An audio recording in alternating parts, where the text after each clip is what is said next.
Alright guys, sa mapagpalang araw sa inyong lahat, panibagong balita dito sa weekend edition ng UNTV. DPWH official ng sangkot sa Ghost Project, tiniyak na pananagutin.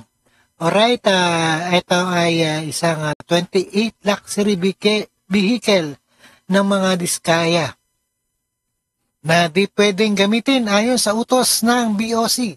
Bureau of Custom yan pagsusuri ng pondo ng OBP bukas sa anumang ahensya ng pamahalaan. Ayan, mayroon ng pondo raw ang OBP. Panorin po natin guys, Senator Perdue, let's watch. Ating Bulacan 1st District Engineer Henry Alcantara. Samantala, may hanggang September 12 ang DPWH para isumite ang amendments o pagbabago sa 2026 proposed budget ng ahensya. Ito ang balita ni Rosalie Cos. Magagaya sa kinahinatnan ni dating Department of Public Works and Highways Bulacan 1st District Engineer Henry Alcantara ang iba pang opisyal at kawani ng ahensya na sangkot sa ghost projects. Dismiss na si Alcantara at natukoy na guilty sa administrative cases na kinahaharap nito dahil sa mga maanumalyang flood control projects sa probinsya ng Bulacan.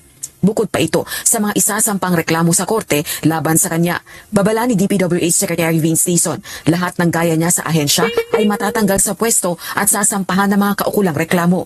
Ito lang, sasabihin ko sa inyo, kung merong makitang ghost project tayo, Nako, yari na ang taga-Bulacan congressman dyan. yun. Dismissed ang DE at lahat ng mga kasama sa district na nag-sign off doon sa mga ghost project na yun. Maglalabas din ang DPWH ng Department Order para tiyaking lahat ng proyekto ng ahensya ay coordinated sa mga lokal na pamahalaan. Samantala, sisikapin ng DPWH na maisumite sa House Committee on Appropriations ang amendments o pagbabago sa panukalang pondo nito para sa 2026. Kasunod ito ng mga natuklasang questionabling items sa proposed budget ng ahensya. May hanggang September 12 na deadline ang bagong talagang pinuno ng Public Works and Highways na si Secretary Vince Dizon para maisumite ang errata, amendment. Dapat talaga may makulong dyan, no, na mga kinilimbat nilang pera.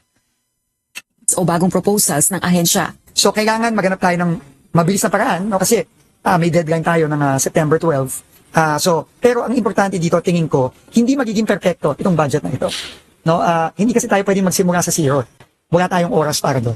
No, hindi natin pwedeng i-hold up ang buong budget ng gobyerno dahil lang sa DPWH. Pagtitiyak ng kalihim, tatanggalin nito ang red flag sa proposed budget ng ahensya at rerepasuhing mabuti ang panukalang pondo para sa flood control projects. Kabilang na ang mga double entry at mga proyektong tapos na pero may mga alokasyon pa rin. Posibleng itakda ng House Committee on Appropriations sa September 15 o 16 ang pagtalakay sa budget proposal ng ahensya. Rosalie Cos, UNTV News and Rescue. Ayan, napakinggan nyo guys at ito ay isang